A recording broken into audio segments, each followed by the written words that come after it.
नमस्कार और the deep dive में आपका स्वागत है।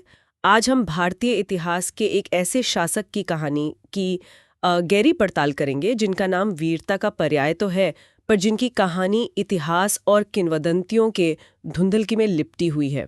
पृथ्वीराज चौहान। हाँ, बिल्कुल। एक ऐसा नाम जिसे सुनते ही शौर्य और पराक्रम की तस्वीरें जहन में आती हैं। अजमेर और दिल्ली पर शासन करने वाले चौहान वंश के इस राजा की कहानी सिर्फ युद्धों और विजयों की नहीं है।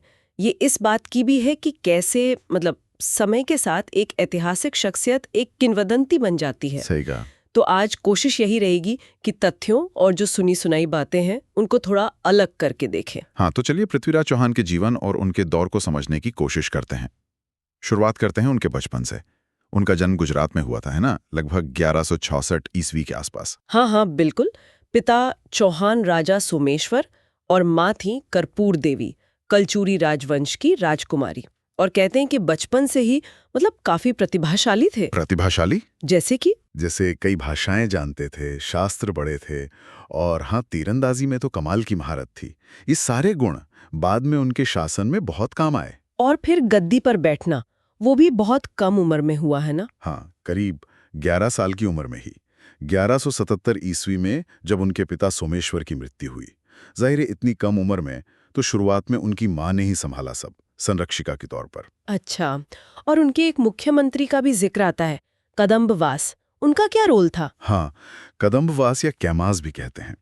वो एक बहुत योग्य प्रशासक और सैनिक थे। उन्होंने शुरुआती जीतों में, मतलब जब पृथ्वीराज छोटे थे, तब काफी अहम भूमिका निभाई। लेकिन उनकी मृत्यु को लेकर कुछ अलग बातें भी सुनने में आती हैं। हाँ, कुछ बाद की कहानियों में ऐसा कहा गया कि शायद राजा ने ही उन्हें मरवा दिया था। पर देखिए, जो उस समय के विश्वसनीय स्रोत हैं, उनमें ऐसी कोई बात नहीं मिलती, तो इसे सच मानना थोड़ा मुश्किल है। समझी। उस शुरुआती दौर में उनकी माँ के रिश्तेदार, जैसे भुवनाय कम्मल, वो भी एक वीर सेनापति थे, उनका भी योगदान रहा। और फिर लगभग 1180 ईस्वी तक पृथ्वीराज ने पूरी तरह से, शासन अपने हाथ में ले लिया था। और सत्ता संभालते ही फिर राज्य विस्तार? बिल्कुल। पहला कदम था अपने ही एक चचेरे भाई नागार्जुन, उसके विद्रोह को कुचलना। वो भी सिंहासन पर दावा कर रहा था, और उसने गुड़ापुरा, शायद आज का गुड़गांव, उस पर कब्जा कर लिया था। ओह, तो घर में ही चुनौती थी पहले। हाँ, पृथ्वीराज ने तेजी से एक्शन लिया। नागार्जुन तो भाग गया, पर गुड़ापुरा किला वापस ले लिया। इस जीत ने एक तरह से युवा राजा के इरादे साफ कर दिए। और इसके बाद? इसके बाद उन्होंने भदानुकों को हराया। ये एक छोटा राजवंश था दिल्ली के आसपास, चौहानों के लिए थोड़ी परेशानी पैदा कर रहे थे। तो उनको हराकर दिल्ली क्षेत्र पर अपनी पकड़ और मजबूत कर ली। फिर आता है चंदेलों के साथ संघर्ष। ये बुंदेलखंड वाला मामला है ना? करीब 1182-83 की बात। हाँ, वही जेजाग भुक्ती, यानी आज का बुंदेलखंड। वहां के राजा थे परमर्दी देव। पृथ्वीराज ने हमला किया, राजधानी महोबा को लूटा। इससे जुड़ी वो आल्हा उदल की कहानियां, वो तो बहुत ही मशहूर है। अरे बहुत ज्यादा। लोक गाथाओं में तो इस युद्ध का इतना नाटकीय वर्णन है, आल्हा उदल की बहादुरी के किस्से गजब के हैं। लेकिन अगर ऐतिहासिक तौर पर देखें, हाँ, क्या लगता है? लगता है कि यह शायद एक सफल लूटपाट का अभियान ज्यादा था।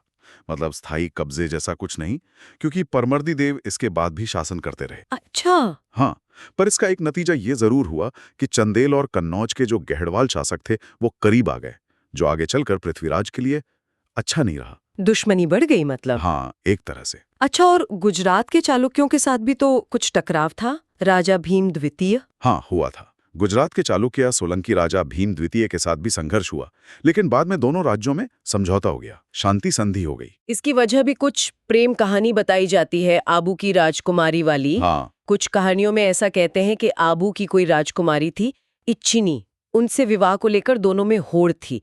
पर इसका भी कोई ठोस ऐतिहासिक आधार नहीं है। हाँ, नागौर के पास चौहानों और चालुक्यों में लड़ाई हुई थी, इसके कुछ संकेत मिलते हैं। तो शायद कुछ समय तक तनाव रहा, फिर संधि हो गई। ठीक है। और अब आते हैं उस कहानी पर जो शायद पृथ्वीराज चौहान के नाम के साथ सबसे ज्यादा जुड़ी हुई है, कन्नौज के राजा जयचंद्र और उनकी बेटी। संयोगिता। ये प्रेम कहानी, स्वयंवर, अपहरण, कितना सच है इसमें? देखिए, कहानी तो जबरदस्त लोकप्रिय है, घर घर में सुनी जाती है कि जयचंद्र ने राजसूय यज्ञ किया, बेटी का स्वयंवर रखा, और पृथ्वीराज को नीचा दिखाने के लिए उनकी मूर्ति दरबान की जगह लगा दी। हाँ हाँ। और संयोगिता ने वरमाला उसी मूर्ति को पहना दी और फिर पृथ्वीराज अचानक वहां आए और संयोगिता को पगा ले गए। सुनने में तो बहुत ही रोमांचक लगता है ना? बिल्कुल, किसी फिल्म की कहानी जैसी। जी। पर इतिहास क्या कहता है? यहीं पर थोड़ा पेच है। बाद की कई रचनाओं में, कहानियों में ये किस्सा खूब मिलता है, लेकिन जो उस समय के मतलब समकालीन महत्वपूर्ण ऐतिहासिक स्रोत हैं या गहड़वालों के अपने अभिलेख हैं, उनमें ना तो इतने बड़े किसी राजसूय यज्ञ का जिक्र है, ना ही स्वयंवर का। अच्छा, तो मतलब ये पक्का नहीं है? पक्का कहना तो बहुत मुश्किल है। ऐतिहासिक तौर पर पुष्टि नहीं होती इसकी। तो फिर ये इतनी मशहूर कैसे हो गई? क्या वजह हो सकती है? शायद बाद के लोगों को पृथ्वीराज की जो हार हुई, उसके लिए कोई कारण चाहिए था, कोई वजह ढूंढनी थी।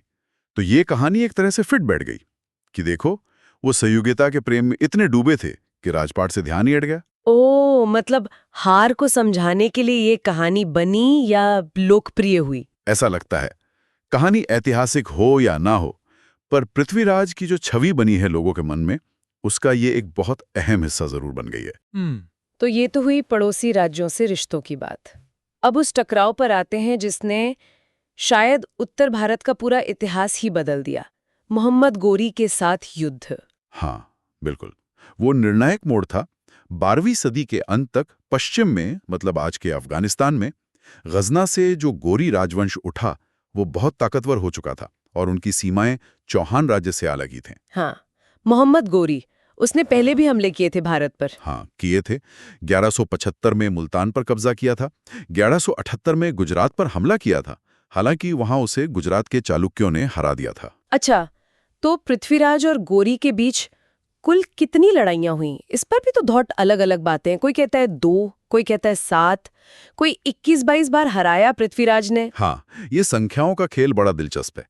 हिंदू और जैन परंपरा की जो कहानियां हैं, उनमें ये संख्या बहुत बढ़ा चढ़ाकर बताई जाती है। 7 बार, 21 बार, 22 बार हराने और फिर माफ कर देने का दावा है। और मुस्लिम इतिहासकार? वो मुख्य रूप से तराइन की 2 बड़ी लड़ाइयों का ही जिक्र करते हैं।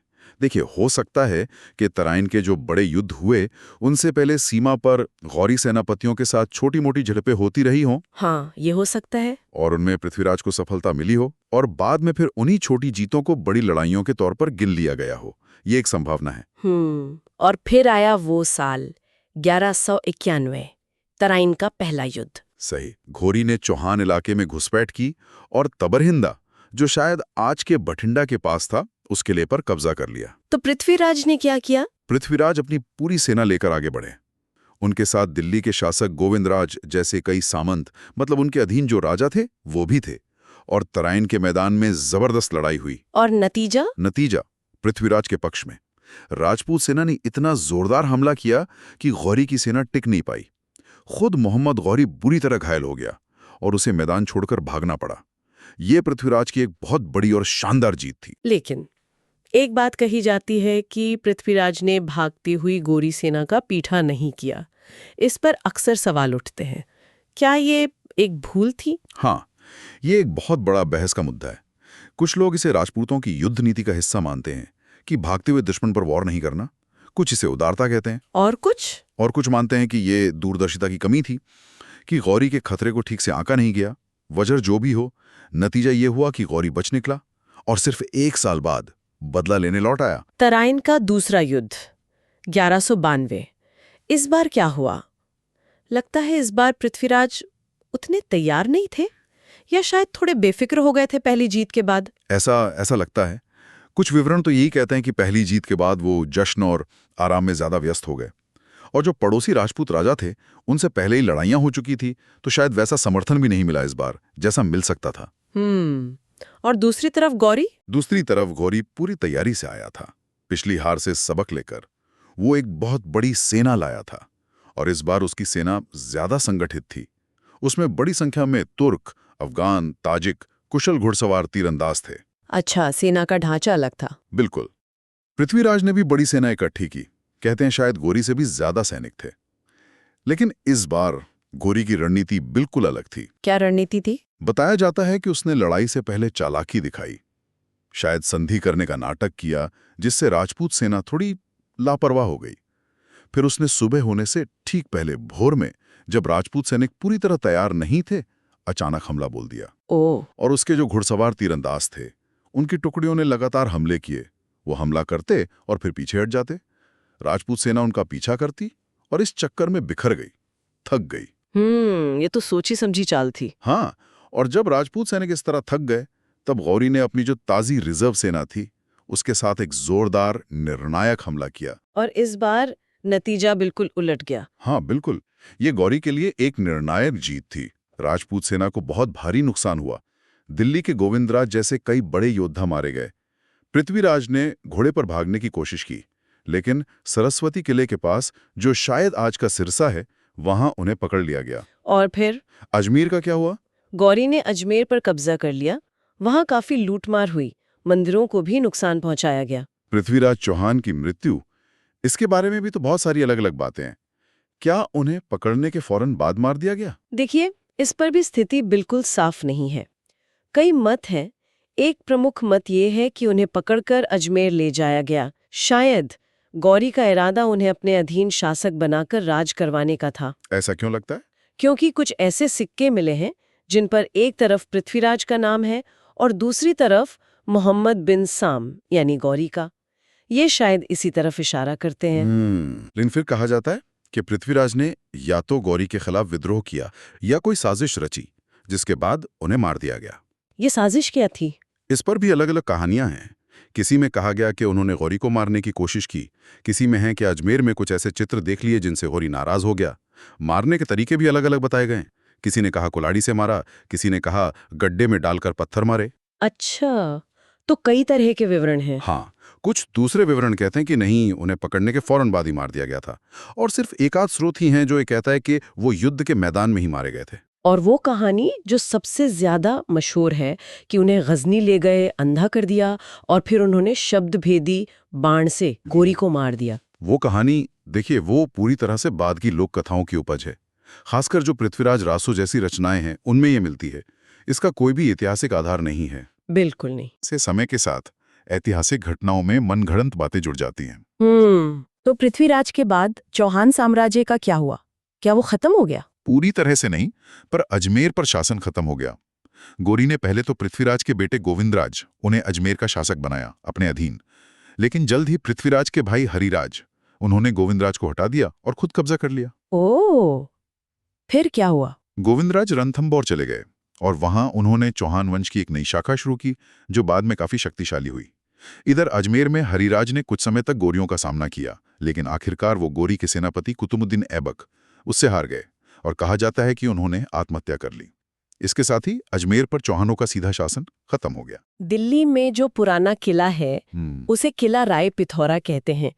ये नाम पृथ्वीराज से ही जुड़ा है क्या? हाँ, बिल्कुल। पृथ्वीराज को राय पिथौरा भी कहा जाता था और दिल्ली का वो जो पुराना किला है, लालकोट के आसपास का क्षेत्र, उसे उन्हीं के नाम से जाना जाता है, किला राय पिथौरा। लेकिन दिल्ली को चौहान साम्राज्य में मिलाया किसने था? वो असल में उनके चाचा थे, विग्रहराज चतुर्थ, उन्होंने मिलाया था। पर पृथ्वीराज के समय तक दिल्ली एक बहुत महत्वपूर्ण शहर बन चुका था चौहान साम्राज्य का। समय के साथ पृथ्वीराज की छवि कैसे बदली? क्या वो हमेशा से ऐसे ही महान नायक माने जाते थे? नहीं, हमेशा से नहीं। अगर आप बिल्कुल शुरुआती कुछ विवरण देखें तो उनमें उन्हें शायद उतना बड़ा चढ़ाकर नहीं दिखाया गया है। कहीं कहीं उनकी आलोचना भी मिलती है, शायद उनकी कुछ नीतियों की या हार की वजह से। अच्छा। हाँ, लेकिन बाद में, खासकर जब राजपूत राजाओं का दौर आया और उनके दरबारों में जो रचनाएं लिखी गईं, कहानियां कही गईं, उनमें पृथ्वीराज को एक महान योद्धा, एक आदर्श राजा और एक राष्ट्रीय नायक के रूप में पेश किया गया। और उन्हें अंतिम हिंदू सम्राट भी कहा जाने लगा। ये उपाधि, ये कितनी सही है ऐतिहासिक तौर पर? देखिए, ये उपाधि बहुत ज्यादा प्रचलित है, पर अगर सख्ती से इतिहास देखें तो ये पूरी तरह सही नहीं है। पहली बात तो ये कि उनके समय में भी उत्तर भारत में कन्नौज के जयचंद्र जैसे दूसरे शक्तिशाली हिंदू राजा थे, और उनके बाद भी दक्षिण भारत में तो विजयनगर जैसा विशाल हिंदू साम्राज्य खड़ा हुआ। हाँ, ये तो है। तो अंतिम कहना ठीक नहीं, लेकिन हाँ, तराइन में उनकी हार को उत्तर भारत में तुर्क शासन की स्थापना का एक निर्णायक मोड़ जरूर माना जाता है। और चूंकि दिल्ली बाद में सल्तनत की राजधानी बनी, तो दिल्ली से उनका नाम जुड़ने की वजह से उन्हें एक प्रतीकात्मक दर्जा मिल गया, भले ही उनकी अपनी मुख्य राजधानी अजमेर थी। समझी। उन्होंने कला और साहित्य को भी तो संरक्षण दिया था। हाँ, बिल्कुल दिया था। उनके दरबार में कई कवि और विद्वान थे। जयानक नाम के कवि थे जिन्होंने संस्कृत में पृथ्वीराज विजय नाम का काव्य लिखा, वो उनके दरबारी कवि थे। और चंदर बरदाई, जिनका नाम पृथ्वीराज रासू से जुड़ा है। हाँ, चंदर बरदाई को भी उनका दरबारी कवि और करीबी दोस्त कहा जाता है। हालांकि पृथ्वीराज रासो कब लिखा गया, कितना प्रामाणिक है, इस पर इतिहासकारों में काफी बहस है। पर यह माना जाता है कि उनके दरबार में साहित्य और कला को महत्व दिया जाता था। ये भी जिक्र मिलता है कि उनके दरबार में जैन मुनियों और दूसरे विद्वानों के बीच शास्त्रार्थ यानी धार्मिक और दार्शनिक बहसें होती थीं। अच्छा, ये तो उनकी बौद्धिक रुचि दिखाता है। बिल्कुल। तो ये थे पृथ्वीराज चौहान, एक ऐसा ऐतिहासिक पात्र जिनकी कहानी में वीरता है, त्रासदी है, राजनीति है और किंवदंतियां भी खूब हैं। उनकी जिंदगी भारतीय इतिहास के एक बहुत ही अहम मोड़ पर खड़ी थी। बिल्कुल सही कहा आपने। उनकी कहानी हमें ये भी दिखाती है कि कैसे इतिहास बनता है, कैसे तथ्य और लोक कथाएं समय के साथ मिलकर एक नायक की छवि गढ़ते हैं। उनकी हार जीत से भी ज्यादा वो भारतीय मानस में एक तरह से विदेशी आक्रमण के खिलाफ प्रतिरोध और शौर्य के प्रतीक बन गए। पृथ्वीराज चौहान की कहानी सिर्फ अतीत का एक किस्सा भर नहीं है, ये हमें सोचने पर मजबूर करती है कि कैसे किसी एक शासक के फैसले, उसकी कूटनीति, उसके निजी रिश्ते और शायद थोड़ी सी किस्मत इतिहास की पूरी धारा बदल सकती है। हाँ, ये सवाल तो हमेशा रहता है कि अगर तराइन के दूसरे युद्ध का नतीजा कुछ और होता तो आज शायद तस्वीर बिल्कुल अलग होती। बिल्कुल। ये क्या होता अगर वाला सवाल आज भी हमें सोचने पर विवश करता है। अगली बार फिर मिलेंगे एक और ऐसे ही विषय की गहरी पड़ताल के साथ द डीप डाइव पर। नमस्कार। नमस्कार।